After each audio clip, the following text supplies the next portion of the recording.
Test एक ऐसा शब्द है, एक ऐसा वर्ड है जिसके बारे में आप सभी बचपन से ही सुनते आए हैं और बचपन से ही आप टेस्ट देते आए हैं।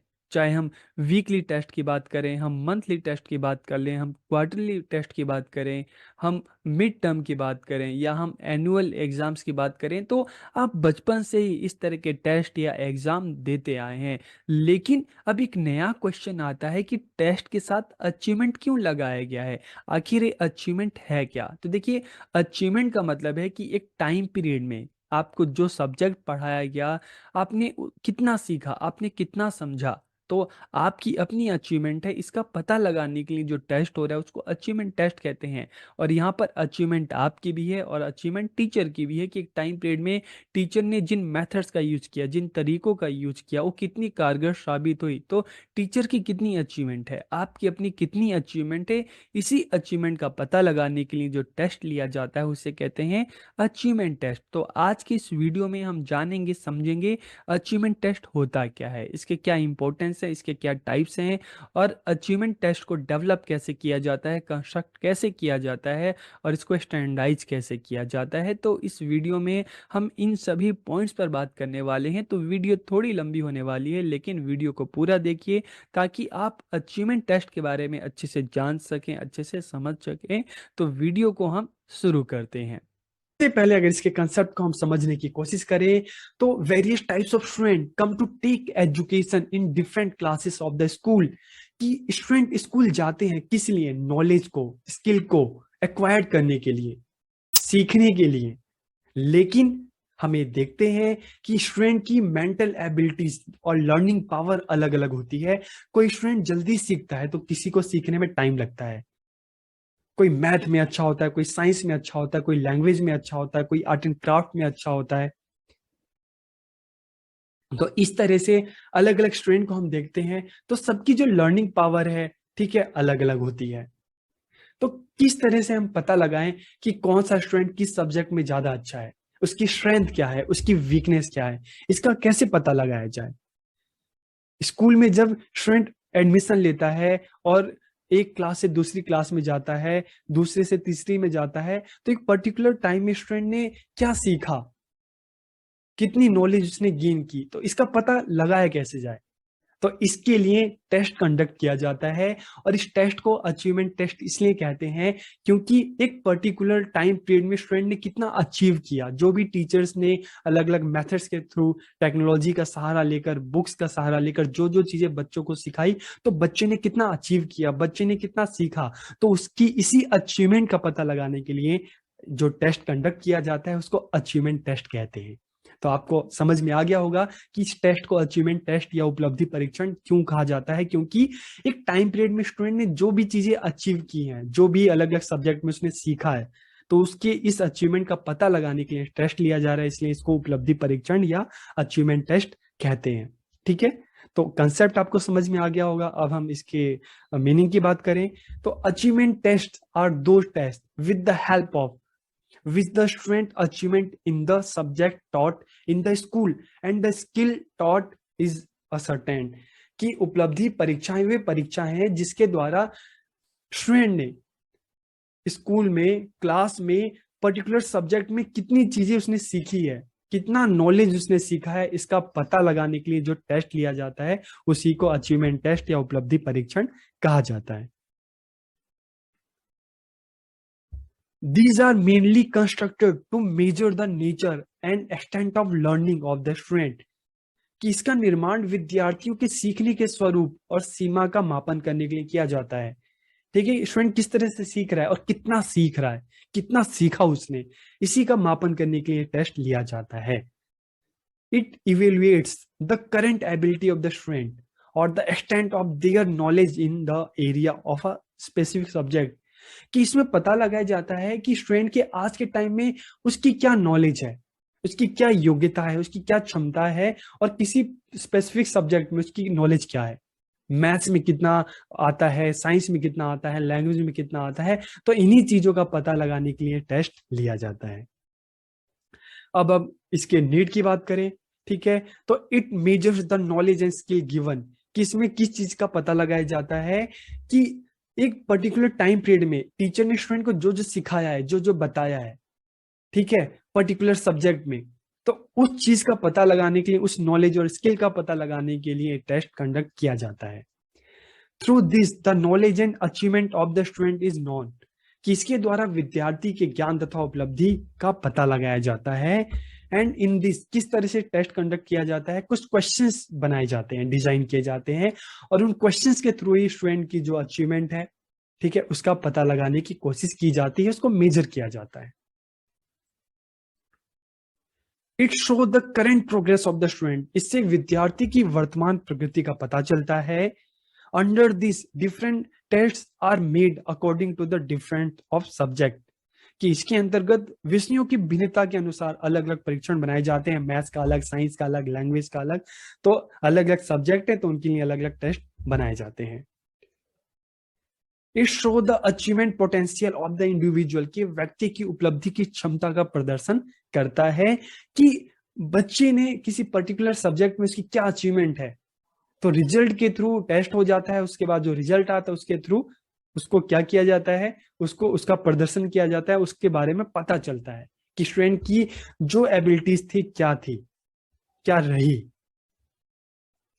अगर हम इसके इंपॉर्टेंस की बात करें तो क्लासिफिकेशन ऑफ द स्टूडेंट, की विद्यार्थियों का वर्गीकरण। क्लासिफिकेशन मतलब जब टेस्ट, अचीवमेंट टेस्ट लिया जाता है तो उसके बाद जो भी मार्क्स आते हैं तो उसी बेस पर स्टूडेंट का क्लासिफिकेशन किया जाता है कि हायर अचीवर कौन है, लो अचीवर कौन है, एवरेज कौन है, बिलो एवरेज कौन है, अबो एवरेज कौन है। तो इस तरह से स्टूडेंट का क्लासिफिकेशन करना, और क्लासिफिकेशन करके उनको जो गाइडेंस है, काउंसलिंग है, वो देने में हेल्प मिलती है। ठीक है, तो इससे स्टूडेंट का क्लासिफिकेशन या वर्गीकरण करने में सहायता मिलती है ताकि उनको हेल्प की जा सके। सॉल्विंग सॉल्विंग स्टूडेंट डिफिकल्टीज, की विद्यार्थियों की कठिनाई का निदान होता है।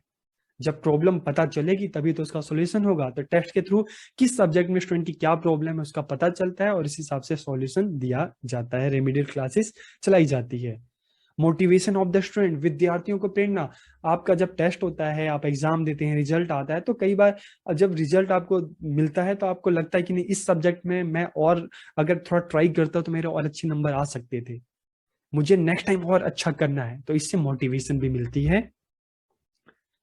पर्सनल हेल्प, व्यक्तिगत सहायता। तो बहुत बार रिजल्ट आता है स्टूडेंट का तो टीचर्स को भी लगता है कि नहीं, ये स्टूडेंट है, इसको ज्यादा मेहनत की जरूरत है, ठीक है, इस पे ज्यादा एफर्ट करना है। तो इससे भी क्या होता है कि इन टेस्ट से स्टूडेंट को जो पर्सनल जो हेल्प है, ठीक है, वो दी जा सकती है।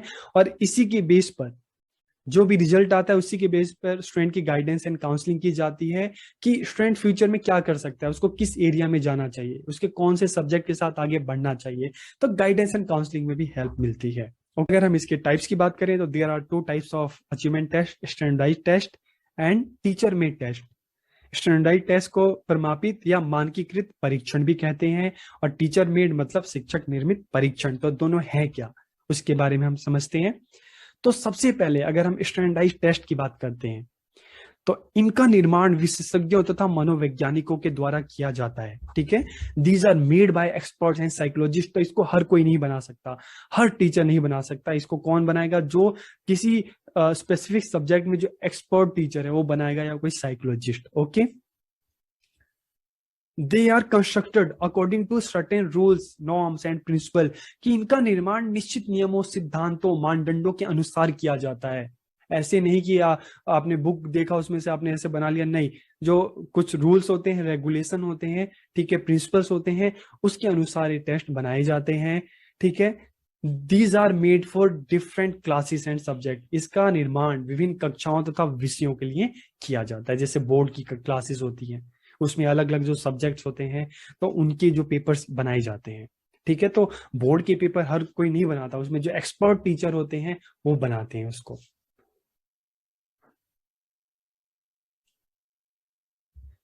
देर are many types of test for a class and a subject. एक ही क्लास और एक ही सब्जेक्ट के लिए बहुत सारे जो स्टैंडर्डाइज टेस्ट हो सकते हैं। ठीक है, और स्टैंडर्डाइज टेस्ट की एक क्या खासियत है कि जब ये कंडक्ट किए जाते हैं तो एक ही साथ हजारों लाखों बच्चों पर कंडक्ट किए जाते हैं। एक ही साथ हजारों लाखों बच्चे इस पेपर को देते हैं, जैसे सीटेट हो गया, बोर्ड के एग्जाम हो गया, नेट हो गया। तो इस तरह के जो पेपर है इनको स्टैंडर्डाइज टेस्ट कहते हैं। और इसकी एक और खासियत है, it is valid and reliable, कि ये वैध होते हैं और विश्वसनीय होते हैं। ठीक है। और इसके अलावा the questions given in this have to be done according to the given instruction within the given time। कि इस तरह के जब आप पेपर देने जाते हो तो आप पेपर में देखते हो कि उसमें प्रॉपर इंस्ट्रक्शन दिया होता है कि कितने टाइम में क्या करना है, आपको क्या चीजें करनी है, क्या नहीं करने, क्या ऑप्शन है। तो सारे के सारे इंस्ट्रक्शन इसमें आपको मिलते हैं। ठीक है। There are also instruction for evaluating और अवॉर्डिंग मार्क्स, कि द टीचर इस इन आंसर शीट को चेक करते हैं तो उनके लिए भी प्रॉपर इंस्ट्रक्शन होते हैं कि किसी पर्टिकुलर क्वेश्चन में कितने मार्क्स देने हैं, आंसर अगर स्टूडेंट ने किया है कितने आंसर के लिए कितने मार्क्स देने हैं। तो उसमें टीचर्स के लिए भी इस तरह का इंस्ट्रक्शन होते हैं। ठीक है। और इसका जो प्रकाशन है, मतलब इसको जो पब्लिश किया जाता है तो किसी ऑर्गेनाइजेशन या बिजनेस फॉर्म के थ्रू किया जाता है। ठीक है। तो ये सारी जो एक स्टैंडर्डाइज टेस्ट की जो खासियत है, विशेषताएं हैं, क्या है, आपको पता चल गया होगा। अब अगर हम टीचर मेड टेस्ट की बात करें तो these are made by the teacher, ये शिक्षकों के द्वारा बनाए जाते हैं।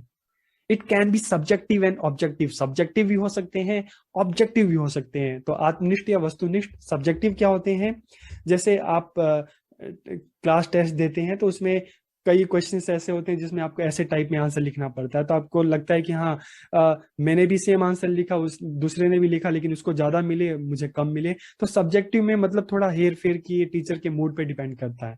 लेकिन ऑब्जेक्टिव जैसे एमसीक्यू क्वेश्चन होते हैं, इसमें एक आंसर जो है, ठीक है, अगर हम बात करें कि इंडिया की कैपिटल क्या है, दिल्ली है। ठीक है, 4 ऑप्शन दिए, बैंगलोर, मुंबई, दिल्ली, कलकत्ता। तो दिल्ली को कोई गलत नहीं कर सकता। तो इस तरह के क्वेश्चन जो होते हैं ऑब्जेक्टिव टाइप में, जिसमें किसी तरह की हेरफेर की गुंजाइश नहीं रहती। ठीक है। तो इट कैन बी सब्जेक्टिव और objective, it can be written, oral and practical. Not all teachers have the same ability to formulate question for test, कि हर टीचर के पास वो काबिलियत नहीं होती कि एक अच्छा पेपर बना सके। और अगर पर्टिकुलर सब्जेक्ट जो है, अगर उसमें भी सेम सब्जेक्ट के सेम टीचर, 2-3 टीचर अगर पेपर को बनाते हैं, तब भी आप देखोगे और 2-3 टीचर्स ने जो अपने अपने पेपर बनाए हैं वो एक जैसे नहीं होते, उसमें भी आपको काफी फर्क देखने को मिल जाता है। इसलिए टीचर मेड टेस्ट को हम रिलायबल नहीं कह सकते, ज्यादा विश्वसनीय नहीं माना जा सकता। ठीक है। ज्यादा रिलायबल कौन होता है, वो होता है आपका स्टैंडर्डाइज्ड टेस्ट। अब हम बात करते हैं कि एक उपलब्धि परीक्षण का, एक अचीवमेंट टेस्ट का किस तरह से डेवलपमेंट या कंस्ट्रक्शन किया जाता है, किस तरह से उसका निर्माण या विकास किया जाता है। पहले हम पॉइंट्स को देख लेते हैं, फिर एक एक पॉइंट पर हम बात करेंगे। सबसे पहले है प्लानिंग ऑफ टेस्ट, की परीक्षण की योजना बनाना। उसके बाद preparation of a design for the test, की परीक्षण के लिए एक डिजाइन तैयार करना। उसके बाद प्रिपेयरिंग ब्लूप्रिंट, की ब्लूप्रिंट तैयार करना। फिर राइटिंग ऑफ क्वेश्चन पेपर, प्रश्न पत्र लिखना।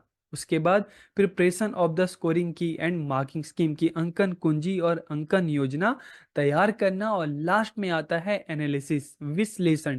तो इस तरह से हम किसी भी अचीवमेंट टेस्ट को तैयार कर सकते हैं, उसको डेवलप या कंस्ट्रक्ट कर सकते हैं। तो अब एक एक करके हम इन सभी पॉइंट्स पर बात करते हैं। तो सबसे पहले आता है प्लानिंग ऑफ टेस्ट, की परीक्षण की योजना बनाना। कि मान लो आप सोशल साइंस बच्चों को पढ़ा रहे हो, तो आप ये जानना चाहते हैं कि बच्चे ने एक टाइम पीरियड में कितना सीखा है। तो आप क्या करोगे, आप प्लानिंग करोगे टेस्ट की। तो क्या क्या चीजें हैं, सबसे पहले आइडेंटिफाई ऑब्जेक्टिव, की उद्देश्यों का निर्धारण करना। उद्देश्यों का निर्धारण करना का मतलब है कि आप जब जो टेस्ट लेने जा रहे हैं तो आपके क्या ऑब्जेक्टिव हैं। ठीक है। आप उस टेस्ट के द्वारा क्या क्या जानना चाहते हैं, कि बच्चे ने हिस्ट्री में कितना सीखा, जियोग्राफी में कितना सीखा, बच्चे ने पॉलिटिकल साइंस में कितना सीखा, इकोनॉमिक्स में कितना सीखा। तो सबसे पहले आपको जो ऑब्जेक्टिव है उसको आइडेंटिफाई करना होगा। इसके अलावा बच्चे ने कितना सीखा, कितना समझा, जो भी सीखा जो भी समझा उसको अपनी लाइफ में किस तरह से उसको अप्लाई किया या करेगा, कौन कौन सी बच्चों में स्किल डेवलप हुई। तो सबसे पहले आपको ऑब्जेक्टिव को आइडेंटिफाई करना है। उसके बाद मेजरिंग द कंटेंट कवरेज। अब जब टेस्ट पेपर बनाओगे तो सब जाहिर सी बात है कि आप जो जो आपने टॉपिक पढ़ाए हैं उसी में से आप टेस्ट लोगे। तो सबसे पहले आपको ये भी मतलब डिसाइड करना है कि आप कौन कौन से बुक्स लोगे। जैसे सोशल साइंस की बात करें तो ज्योग्राफी है, हिस्ट्री है, इकोनॉमिक्स है। ठीक है, पॉलिटिकल साइंस है। तो अलग अलग बुक्स है, तो किसमें से आप कितना कंटेंट ले रहे हो, कितना चैप्टर ले रहे हो, लेकिन इस चीज का जरूर ध्यान रखें कि आपने जितना पढ़ाया है उसी में से आप ये टेस्ट तैयार करो। ठीक है, जो नहीं पढ़ाया उसको मत लो। उसके बाद एलोकेशन ऑफ टाइम, की समय का निर्धारण। जब भी आप कोई टेस्ट बनाते हो तो आपको ये देखना होता है कि आपका टेस्ट जो है आप 1 आवर का ले रहे हो, 2 आवर का ले रहे हो, 3 आवर का ले रहे हो, तो इसको भी निर्धारित करना बहुत जरूरी है। उसके बाद मैक्सिमम मार्क्स, कि कितने मार्क्स होने हैं। ठीक है, आप 30 का रखते हो, 25 का रखते हो, 50 का रखते हो, 60 का रखते हो, 75 का रखते हो, तो ये चीज भी आपको डिसाइड करनी है पहले ही। उसके बाद focus on each topic and area in the question that belong, कि जब भी आप एक क्वेश्चन पेपर बना रहे हो तो देखिए, सोशल साइंस की बात करें तो इसके जो अलग अलग एरियाज है, जियोग्राफी है, हिस्ट्री है, इकोनॉमिक्स है, पॉलिटिकल साइंस है, आपको सारे एरिया कवर करने हैं। ये नहीं कि आपने क्वेश्चन बनाए तो सारे के सारे जो क्वेश्चन है आपने हिस्ट्री में से उठा के दे दिए, पॉलिटिकल साइंस में से कुछ भी नहीं दिया, इकोनॉमिक्स में से कुछ भी नहीं दिया। तो सभी एरिया को कवरेज करना है, जितना आपने पढ़ाया सिलेबस वो कवर करना है, और अलग अलग जो सब्जेक्ट है सबको ही कवर करना है। ओके, अब हम बात करते हैं preparation of a design for the test, की चलो आपने सोच लिया कि क्या ऑब्जेक्टिव है, कैसे करना है, अब कैसे डिजाइन करना है तो इसको भी हम देख लेते हैं। तो देखिए, सबसे पहले अगर हम डिजाइन की बात करें, वेटेज टू ऑब्जेक्टिव, उद्देश्यों को महत्व देना। तो उद्देश्यों की जब हम बात करते हैं तो देखिए इसकी भी अलग अलग टाइप्स है। Knowledge, understanding, application and skill, कि बच्चे को जो भी आपने सब्जेक्ट पढ़ाया तो उस सब्जेक्ट के बारे में बच्चों को कितनी नॉलेज हुई। ठीक है, नॉलेज, फिर बच्चे ने उसको कितना समझा, और समझने के बाद एप्लीकेशन किस तरह से अप्लाई किया, और स्किल, बच्चे में कौन सी स्किल डेवलप हुई, प्रॉब्लम सॉल्विंग स्किल डेवलप हुई, डिसीजन मेकिंग स्किल जो डेवलप हुई, बच्चा चीजों में अंतर करने लगा। तो ये सारे के सारे जो ऑब्जेक्टिव आपको करने हैं कि बच्चे को किसी भी सब्जेक्ट में कितना ज्ञान है, ठीक है, उस सब्जेक्ट को कितना समझ रहा है, उस टॉपिक को उसको किस तरह से यूज कर रहा है। जैसे एप्लीकेशन में आमतौर पे क्या होता है, एप्लीकेशन में हम देखते हैं, जैसे सोशल साइंस की बात करें तो यहाँ पे जो मैप्स बच्चों को दे देते हैं। ठीक है, तो इस तरह की चीजें हैं। स्किल में कोई भी आप सिचुएशन दे दो ताकि आपको एक चीजें पता चले कि बच्चा चीजों को कितना जान रहा है, कितना समझ चुका है चीजों को।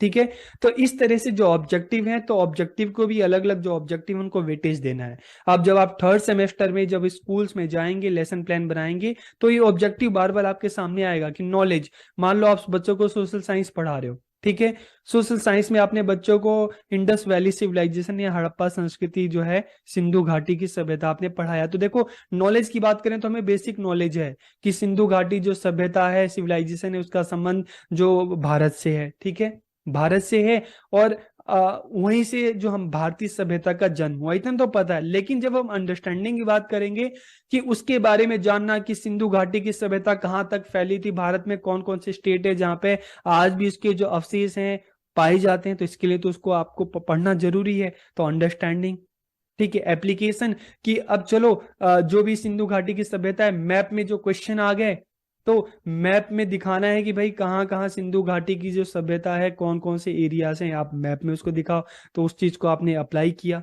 ठीक है, और स्किल की बात करें तो उसके बारे में कि वहां पे किस तरह से लोग रहते थे, सारी चीजें उसके बारे में आप पढ़ते पढ़ते बार बार जब हम किसी चीज को अभ्यास करते हैं, कोशिश करते हैं, तो धीरे धीरे जानते हैं, तो जो हमारी जो स्किल है उस चीज में डेवलप होने लगती है। चाहे प्रॉब्लम सॉल्विंग है, चाहे डिसीजन मेकिंग है, चाहे अंतर करना है बाकी बाकी और जो सभ्यताएं हैं। ठीक है, तो इस तरह से जो ऑब्जेक्टिव है उनको वेटेज देना। ठीक है, और उसके बाद फिर वेटेज टू कंटेंट, कि अगर हम कंटेंट की बात करें तो चैप्टर वाइज, कि किस चैप्टर में से, मान लो आपने ज्योग्राफी का एक चैप्टर लिया है, हिस्ट्री का एक चैप्टर लिया है, इकोनॉमिक्स का लिया है, पॉलिटिकल साइंस का लिया है, अलग अलग चैप्टर हैं, तो किस चैप्टर में से कितने मार्क्स करें। तो मतलब सभी चैप्टर जो आपने पढ़ा है सभी को कवर करना है। तो इस चीज को भी ध्यान देना है कि preparation of design for the test की जब करो तो आप सारे अलग अलग जो सोशल साइंस के सब्जेक्ट हैं, जो जो चैप्टर्स आपने पढ़ा है, तो ऐसा नहीं कि सिर्फ एक ही चैप्टर में से दे रहे हो, आप सभी चैप्टर में से कुछ ना कुछ जो है क्वेश्चन बच्चों के लिए बनाओ। ठीक है, उसके बाद weightage to form of question, की क्वेश्चन, तो ऐसे टाइप क्वेश्चन, जैसे आपने बोर्ड का एग्जाम दिया होगा तो ऐसे टाइप क्वेश्चन है, so short answer types question होते हैं, very short answer types question होते हैं, ऑब्जेक्टिव होते हैं। तो इस तरह के जो क्वेश्चन है, तो जब आप क्वेश्चन पेपर इस तरह का टेस्ट तैयार करो तो उसमें वैरायटी होनी चाहिए। ये नहीं कि सारे आपने ऐसे टाइप क्वेश्चन दे दिए, ये नहीं कि आपने सारे वेरी शॉर्ट आंसर टाइप दे दिए, आप इसमें वैरायटी रखो, ठीक है। उसके बाद वेटेज टू डिफिकल्टी लेवल, याद कीजिए जब आप बोर्ड के एग्जाम दे रहे होंगे तो स्टार्टिंग के जो क्वेश्चन है थोड़े इजी लगते थे, फर्स्ट से लेकर 10th क्वेश्चन इजी लगते थे, फिर धीरे धीरे एवरेज और लास्ट तक पहुंचते पहुंचते फिर डिफिकल्टी लेवल स्टार्ट हो जाता था। तो जब भी कोई क्वेश्चन पेपर बनाओ तो इस चीज का ध्यान रखो कि उसमें इजी पोर्शन भी रखो, एवरेज भी रखो, और डिफिकल्ट जो लेवल है वो भी होनी चाहिए। ऐसा नहीं कि पूरा क्वेश्चन ही डिफिकल्ट बना दो, पूरा ही एवरेज बना दो, पूरा ही इजी बना दो। तो इन चीजों को ध्यान में रखना चाहिए डिफिकल्टी लेवल को। कोई कुछ क्वेश्चन इजी भी होने चाहिए कि जो हर बच्चा कर सके, कुछ एवरेज होने चाहिए और कुछ डिफिकल्ट होने चाहिए। तो इससे क्या होगा कि क्लास में जो बच्चे हैं उनके लेवल का भी पता लगाया जा सकता है। फिर हम बात करते हैं प्रिपेयरिंग ब्लूप्रिंट। ब्लूप्रिंट, अब क्वेश्चन आता है कि ब्लूप्रिंट क्या होता है। तो देखिए एक सिंपल सा एग्जांपल को समझ लीजिए कि जब भी आप घर बनाने जाते हैं, मान लो आप अपना कोई घर बना रहे हैं, तो सीधा जाके आप मिस्त्री को नहीं बोलते कि घर बना दो, सबसे पहले आप क्या करते हो, मैप तैयार करते हो। एक पूरा जितना भी आपका जमीन का एरिया है तो उसके हिसाब से आप मैप तैयार करते हो कि कितनी आप 2 BHK बना रहे हो, 3 BHK बना रहे हो, घर का क्या साइज है, किस रूम का क्या साइज है, किचन का क्या साइज है। इस तरह से आप क्या करते हो, पूरा मकान का एक आप पूरा मैप बनाते हो। तो इसी तरह से जब कोई क्वेश्चन पेपर बनाया जाता है तो क्वेश्चन पेपर बनाने से पहले उसका पूरा एक ब्लूप्रिंट तैयार किया जाता है। अब ब्लूप्रिंट, अब देखिए कोई भी क्वेश्चन पेपर है उसको बनाने से पहले पूरा ब्लूप्रिंट। तो इससे देखो क्लियर पता चल रहा है कि सबसे पहले हम बात करें चैप्टर्स, तो अलग अलग चैप्टर्स हैं कि सोशल साइंस का है तो देखिए फर्स्ट चैप्टर से, इस ब्लूप्रिंट से पता चल रहा ना कि फर्स्ट चैप्टर से कितने क्वेश्चन आए हैं, सेकंड चैप्टर से कितने आए हैं, थर्ड से कितने आए हैं, फोर्थ से कितने आए हैं। ऐसे टाइप, ई मतलब ऐसे टाइप, ऐसे मतलब short answer, very short answer, objective, ठीक है। तो ऐसे टाइप के कितने क्वेश्चन है, शॉर्ट आंसर टाइप के कितने हैं, very short answer type, objective type, knowledge objective, इससे कितने क्वेश्चन है, अंडरस्टैंडिंग से कितने, एप्लीकेशन से कितने, स्किल से कितने क्वेश्चन है, ठीक है। तो इससे सारी ये चीजें पता चल रही हैं। तो जिस तरह से घर बनाने से पहले मैप तैयार किया जाता है, उसी तरह से क्वेश्चन पेपर बनाने से पहले उसका पूरा ब्लूप्रिंट तैयार किया जाता है। तो ब्लूप्रिंट से साफ पता चलता है कि जो क्वेश्चन पेपर बना है तो उसमें कितने चैप्टर्स लिए गए हैं, कितने चैप्टर से कितने क्वेश्चन लिए गए हैं, कितने नॉलेज बेस्ड हैं, कितने अंडरस्टैंडिंग बेस्ड है, कितने एप्लीकेशन बेस्ड हैं, कितने स्किल बेस्ड हैं, ठीक है। तो इसलिए ब्लूप्रिंट बनाना बहुत जरूरी होता है ताकि क्वेश्चन पेपर का स्ट्रक्चर पता चल सके। तो इसमें भी आप देखिए कि जो ब्रैकेट के अंदर है वो क्या है, क्वेश्चंस हैं, और जो ब्रैकेट के बाहर है वो क्या है, नंबर है, ठीक है। तो जब आप थर्ड सेमेस्टर में जब ब्लूप्रिंट बनाएंगे तो ये जो फॉर्मेट है आपके काफी काम आएगा। उसके बाद अगर हम बात करें आगे, राइटिंग ऑफ क्वेश्चन पेपर। अब आपने ब्लूप्रिंट बना लिया कि इतने इतने चैप्टर्स मुझे लेने हैं, उसमें से इतने क्वेश्चन लेने हैं। तो उसके बाद नेक्स्ट काम क्या हो जाता है, राइटिंग ऑफ क्वेश्चन पेपर। फिर आप क्वेश्चन पेपर लिखना शुरू कर दें। अब क्वेश्चन पेपर बना लिया तो क्वेश्चन पेपर बनाने के बाद उसकी स्कोरिंग की मार्किंग स्कीम, जैसे बोर्ड के पेपर होते हैं तो बोर्ड के पेपर जब चेक होने के लिए जाते हैं तो ऐसा नहीं होता कि चेक करने वाले अपने हिसाब से नंबर दें, उसकी पूरी स्कोरिंग की होती है, उसका पूरा एक आंसर शीट पहले से तैयार होता है। आपने जो आंसर दिए हैं वो आंसर उससे मैच करता है तो आपको पूरे नंबर मिलते हैं कि कितने आपने कितना कंटेंट लिखा है तो उसके लिए कितने मार्क्स देने हैं, ठीक है। तो इसके लिए स्कोरिंग की और मार्किंग स्कीम भी तैयार करना, और फिर क्या है, एनालिसिस करना। तो जो आपने स्कोरिंग की बना ली, मार्किंग स्कीम बना लिया, उसके बाद एग्जाम हो गया बच्चों का, एग्जाम के बाद फिर रिजल्ट आया तो उस रिजल्ट के बेस पर एनालाइज करना, ठीक है, कि जो क्वेश्चन पेपर है कितना सही था, कितना सही नहीं था, जिस ऑब्जेक्टिव के लिए बनाया गया क्या उस ऑब्जेक्टिव को उसने फुलफिल किया, कहीं डिफिकल्ट तो नहीं था, बच्चों के लेवल के हिसाब से ज्यादा तो नहीं था। तो लास्ट में एक एनालाइज किया जाता है कि जो भी क्वेश्चन पेपर बनाया गया क्या जिस ऑब्जेक्टिव को लेकर बनाया गया था उसने फुलफिल किया, क्या क्वेश्चन पेपर ठीक था। तो इसलिए लास्ट में क्या किया जाता है, एनालाइज किया जाता है। अब हम बात करते हैं, समझते हैं कि एक अचीवमेंट टेस्ट को किस तरह से स्टैंडर्डाइज किया जाता है, उसका मानकीकरण किस तरह से किया जाता है। और सेम यही पॉइंट आएगा कि एक अचीवमेंट टेस्ट की क्या क्वालिटी है, क्या गुण है। तो सबसे पहले पॉइंट्स को हम देख लेते हैं, फिर एक एक करके हम इन पर बात करेंगे।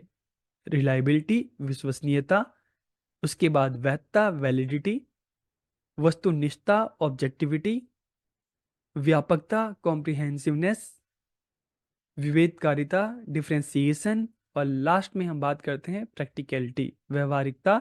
तो एक किसी भी अचीवमेंट टेस्ट को अगर स्टैंडर्डाइज करना है तो उसको इन सभी क्वालिटी से, इन सभी गुणों से होकर गुजरना पड़ेगा, तभी हम किसी टेस्ट को कहेंगे कि वो अचीवमेंट टेस्ट है। तो एक एक करके हम इन पॉइंट्स पर बात करते हैं। सबसे पहले अगर हम बात करें विश्वसनीयता की, रिलायबिलिटी की, a good test should have reliability, कि एक अच्छा टेस्ट वो हो जिसमें विश्वसनीयता हो, जिसमें रिलायबिलिटी हो, जिस पर हम विश्वास कर सकें। If the test is given to the student of a particular age group on different occasion and the findings are the same on each occasion, then the test is reliable, otherwise it is not. कि reliable हम कब कहेंगे, विश्वसनीय हम कब कहेंगे, कि मान लो आपने बोर्ड का पेपर दिया, ठीक है, एसएसटी का आपने पेपर दिया, अब वो किसी 4-5 जो है एग्जामिनर है उनके पास जाते हैं, एक ने 90 मार्क्स दिए, दूसरे ने 80 दिए, तीसरे ने 70 दिए सेम पेपर के, तो क्या आप इसको रिलायबल कहेंगे? बिल्कुल नहीं, क्योंकि रिजल्ट में काफी ज्यादा हमें अंतर देखने को मिल रहा है। तो रिलायबल हम कब कहेंगे? जब एक ने भी 90 मार्क्स दिए, दूसरे के पास वो पेपर गया, उसने भी ज्यादा चेंज नहीं किया, मार्क्स आपके सेम रहे, तीसरे वाले ने भी जब उसको देखा तो मार्क्स में जो रिजल्ट में ज्यादा कोई अंतर देखने को नहीं मिलता, तो ऐसे टेस्ट को हम रिलायबल कहते हैं, जिनकी आंसर की होती है, अगर आप पॉइंट करोगे तो उसके लिए आपको प्रॉपर मार्क्स मिलते हैं। तो रिलायबल ऐसे टेस्ट को कहते हैं जिसमें चाहे एक इंसान चेक करे चाहे 10 इंसान चेक करें, लेकिन रिजल्ट में ज्यादा कोई फर्क ना आए। ठीक है, समझ में आ गया होगा आपको। अब हम बात करते हैं वैलिडिटी की, वैधता की। किसी भी टेस्ट को हम वैलिड या वैध कब कहते हैं? ठीक है, तो किसी परीक्षण की वैधता से अभिप्राय उस परीक्षण द्वारा वह मापन करने की योग्यता से है जिसके लिए उसकी रचना की गई है। ठीक है, validity of a test refer to the ability to measure by the test for which it is designed.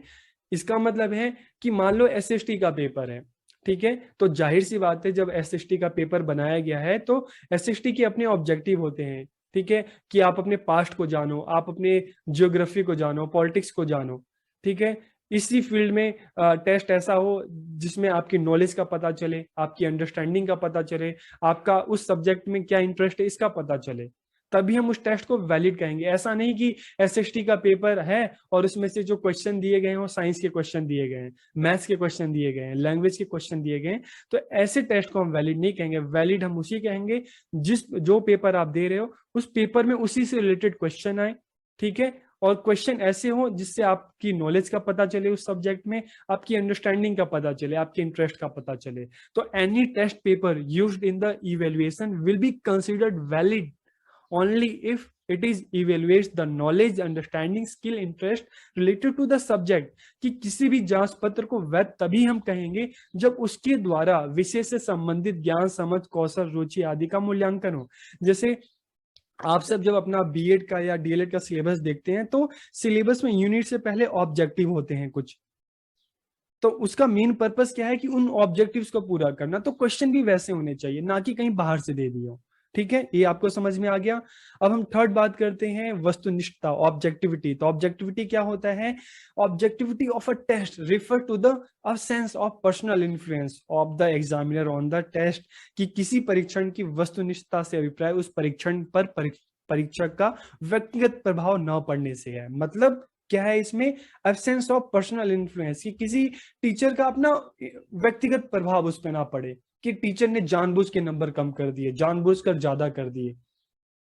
बहुत बार बच्चों के ऐसे होते हैं कि नहीं हमारी टीचर से बनती नहीं तो उसने हमें जानबूझ के कम दिए, जानबूझ के ज्यादा दिए। तो अगर हम बात करें एक अच्छे टेस्ट की बात करें तो उसमें ऑब्जेक्टिविटी होती है, कोई भी अपने पर्सनल इन्फ्लुएंस की वजह से उसमें जो मार्क्स कम ज्यादा नहीं कर सकता।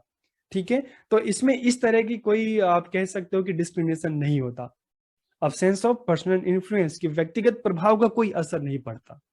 ठीक है, जैसे सीटेट का पेपर आप देने जाओ तो कोई क्वेश्चन है, उसके 4 ऑप्शन है, तो जो सही है वही सही है। आपने टिक किया तो पूरे मार्क्स मिलेंगे, नहीं किया तो गलत। कोई अपना पर्सनल इन्फ्लुएंस उस पर नहीं डाल सकता। सेम बोर्ड में भी यही है।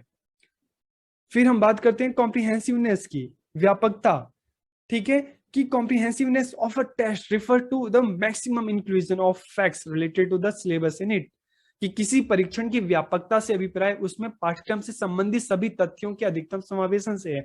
मान लो एसएसटी है, एसएसटी की 3 बुक्स होती हैं, तो पेपर जब बना तो तीनों बुक्स से कंटेंट आना चाहिए। ये नहीं कि किसी एक बुक से ही सारे क्वेश्चन दे दिए। आप हिंदी है, ठीक है, तो हिंदी में भी जैसे गद्य पद्य और व्याकरण है, तो तीनों से क्वेश्चन दे। ये नहीं कि किसी एक ही से सारे क्वेश्चन दे दिए और 2-3 ही चैप्टर दिए। ठीक है, ऐसा नहीं। तो कॉम्प्रिहेंसिवनेस का मतलब है, व्यापकता का मतलब है कि पूरा सब्जेक्ट कवर करना, सभी चैप्टर्स कवर करना। ये नहीं कि सिर्फ 2-3 चैप्टर में से दे दिया। तो एक क्वालिटी ये भी होनी चाहिए कॉम्प्रिहेंसिवनेस की, व्यापकता की। अब हम बात करते हैं विवेककारिता, डिफ्रेंसिएशन। ये क्या होता है? Discrimination of a test refer to its ability to differentiate between high aptitude and low aptitude student। कि डिफ्रेंसिएशन का मतलब है कि अच्छा टेस्ट वो हो जो क्लास में बच्चों को ढूंढ मतलब पता लगा सके कौन सा स्टूडेंट हाई अचीवर है, कौन सा स्टूडेंट लो अचीवर है, कौन सा स्टूडेंट एवरेज है। ठीक है, तो एक डिफ्रेंसिएशन की क्वालिटी होनी चाहिए। अगर मान लो क्लास में सभी बच्चों के सेम सब्जेक्ट में 100 में से 100 मार्क्स आते हैं, ठीक है, सभी के आते हैं, मतलब क्या है कि टेस्ट जो है, टेस्ट पेपर अच्छा नहीं है, ठीक से उसको नहीं बनाया गया।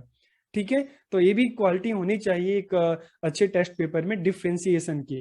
कि जो भी लो अचीवर है, हाई अचीवर है, एवरेज है, स्टूडेंट को ढूंढ सके टेस्ट, ठीक है, उनका पता लगा सके और उसी हिसाब से उनको गाइड करके आगे बढ़ाया जा सके। ठीक है, और लास्ट हम बात करते हैं प्रैक्टिकलिटी की, व्यवहारिकता की। तो एक अच्छा टेस्ट वो हो जिसको बनाने में आसानी हो, जिसमें पैसा और मेहनत है कम लगे। ठीक है, तो इजी इन प्रिपरेशन, निर्माण में आसानी होनी चाहिए। ठीक है, इजी इन एडमिनिस्ट्रेशन, प्रयोग करने में आसानी होनी चाहिए। आप चाहे सीटेट का पेपर देखो, बोर्ड का पेपर देखो, तो एक ही पेपर के 4 सेट तैयार होते हैं, A B C D E, 4-5 ऐसे होते हैं। और स्टूडेंट को जब डिस्ट्रीब्यूट किए जाते हैं तो पेपर बहुत इजीली से कंडक्ट किया जाता है, एडमिनिस्टर किया जाता है। बच्चे की जो चीटिंग करने की पॉसिबिलिटीज होती है इतनी ज्यादा नहीं होती, क्योंकि पेपर इस तरह से डिजाइन किया जाता है। तो इजी इन एडमिनिस्ट्रेशन, प्रयोग करने में आसानी।